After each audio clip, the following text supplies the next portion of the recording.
Kalau kalian baca boneka Sandia, coba kalian tebak karakternya ini bakal seperti apa. Kayak kita ditipu gitu.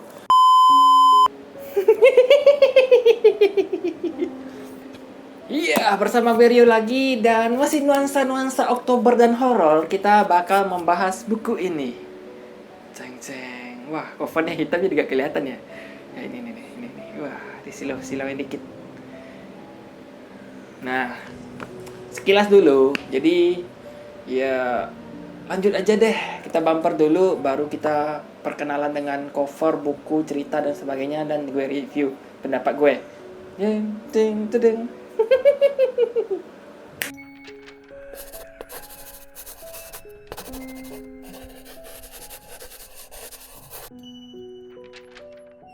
Dan di depan kalian sudah melihat sekilas dan ini adalah bukunya dengan judul Boneka Sandia. Ditulis oleh Ivesi dan gue pernah bahas siapa ini Ivesi. Kalau kalian penasaran, silahkan cek scroll di channel gue di akhir video setelah nonton video ini lah pokoknya. Habisin dulu video ini. Jadi baru kalian ke sana. Pengen tahu siapa Ivesi kan? Nah, gue udah bahas di sana. Di video dengan judul 5 rekomendasi penulis horor. Di video sana ada gue bahas tentang Ivesi. Kata. Nah, ini adalah salah satu tulisan dari Ivesi dengan judul Boneka Sandia. Dan ini terbitnya tahun lalu oleh Ivesi dan penerbitnya itu adalah Alex Media dan ya, desain covernya seperti ini nih. Nah, sebentar deh, buka dulu deh biar kelihatan lebih jelas.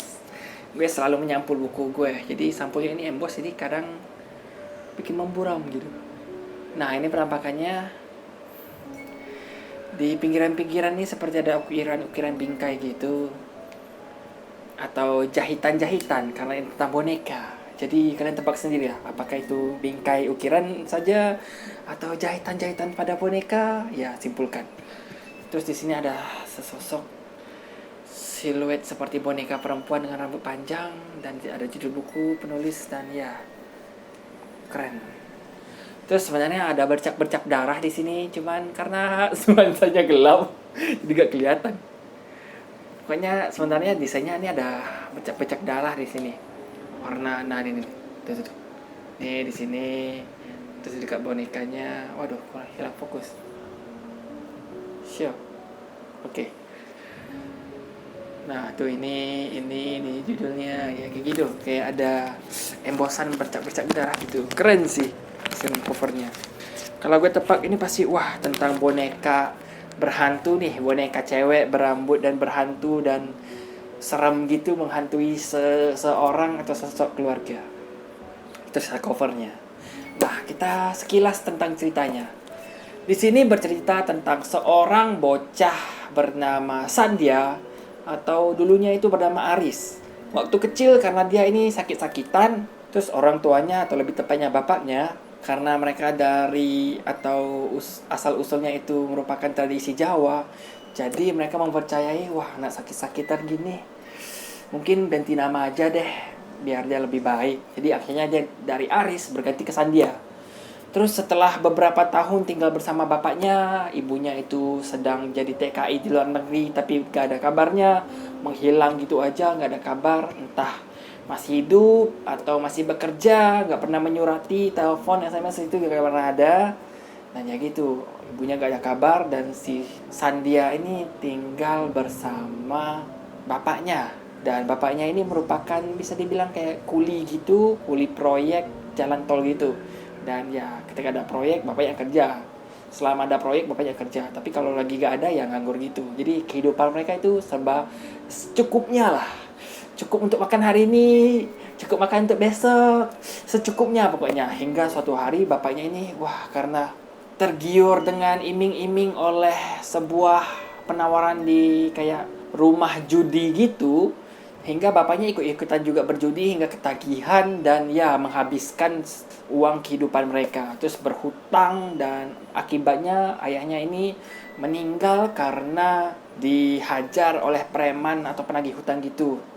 Terus Sandia akhirnya tinggal seorang diri hingga tiba-tiba di desa mereka muncul seorang wanita atau janda yang ingin mengadopsi Sandia. Terus si wanita ini setelah mengadopsi, menyekolahkan Sandia dan sebagainya, tinggal bersama si wanita ini.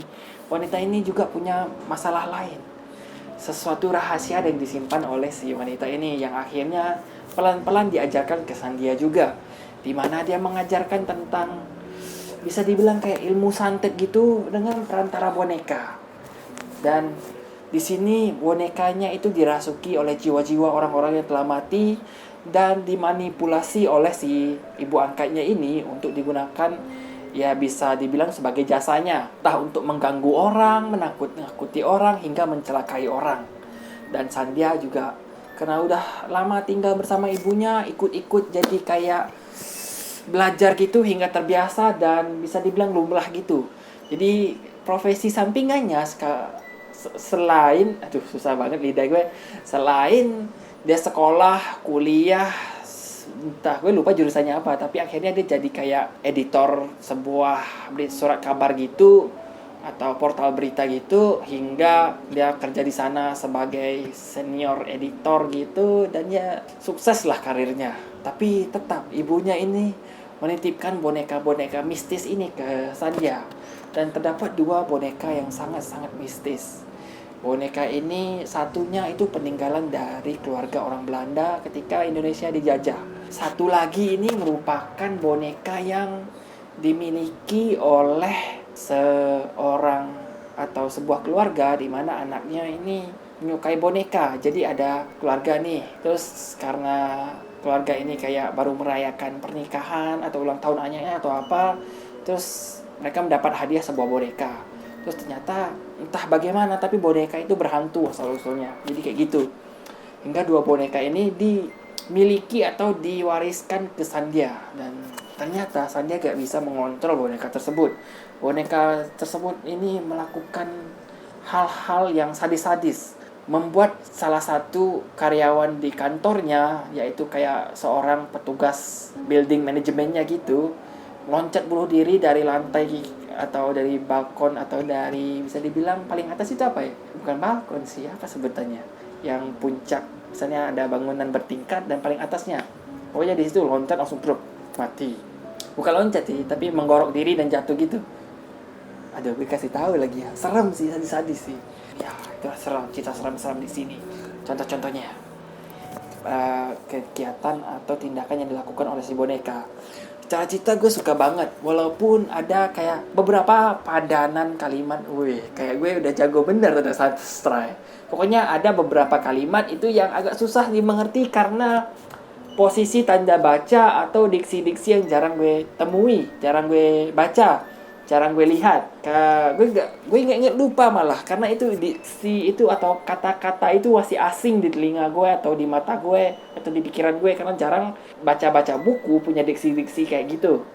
Beberapa diksi-diksinya itu diambil mungkin dari bahasa Jawa atau kata-kata gaul tertentu yang gue masih belum tahu semuanya kayaknya, jadi ya gitu. Ataupun bahasa-bahasa di KBBI yang lain yang gue, wah masih banyak kayaknya gue harus belajar tentang kosakata. Jadi kayak gitulah.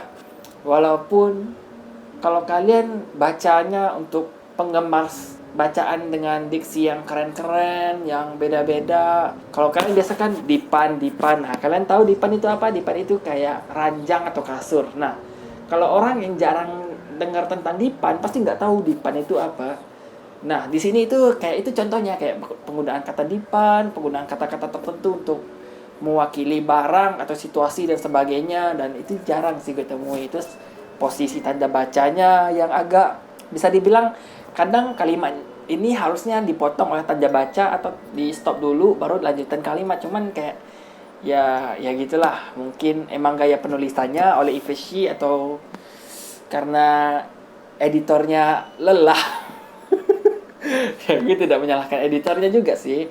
Pengen mengedit buku segini itu juga harus jeli juga. Dan orang pasti kan kerjaannya nggak hanya satu buku, kelewat 1-2 mungkin ya wajar lah, bisa dianggap gitu. Terus secara karakter gue suka. Di sini diceritakan si Sandia mulai dari kecil, latar belakang keluarga, hingga dia dewasa, sukses, hingga dia ya gitu. Kita akhirnya sedih. Terus si penulis Ifushi membuat sebuah plot twist, bukan plot twist sih, atau mungkin mengarahkan persepsi kita ke arah lain dan ternyata dibelokkan gitu. Gimana nyebutnya? Kayak kita ditipu gitu. Kalau kalian baca Boneka Sanya, coba kalian tebak karakternya ini pada seperti apa. Nah, setelah kalian membayangkan karakter itu, ternyata di twist, karakternya ternyata begini. Nah, itu adalah uniknya di buku ini. Terus di belakangnya ini diakhiri dengan wah, mewek sih. Gimana ya? Bukan mewek sih, kayak wah, anjing menyentuh, dramatis atau gimana gitulah. Pokoknya memberi kesan lah.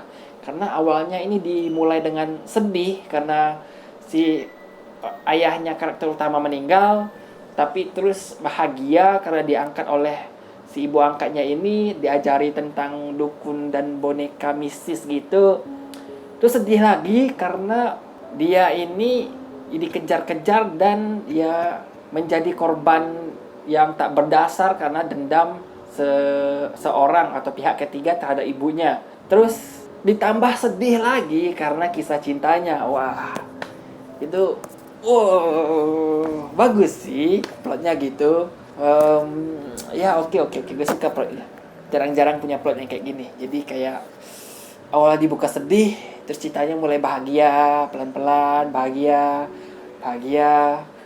Terus penulis bawa lagi ke sedih nih, bawa lagi ke sedih. Terus ke putus asa gitu, terus naik ke cintanya yang ya gitu. Ya, keren sih. Secara karakter, terus desain cover, terus alur cerita dan sebagainya ini oke banget. Kelamaan ya pokoknya gitulah. Dan ya itu sekian review dari gue untuk buku Boneka Sanya yang ditulis oleh Ifushi. Jika kalian pengen tahu siapa Ifushi, seperti yang gue bilang di awal, scroll aja. Nih, sebentar lagi kan video habis nih. Jadi siap-siap aja. Scroll di channel gue dengan judul videonya itu adalah 5 penulis horor yang wajib kalian tahu. Salah satunya itu ada Ifushi, dan gue jabarin siapa Ifushi di sana. Sampai ketemu di video gue berikutnya. Bye.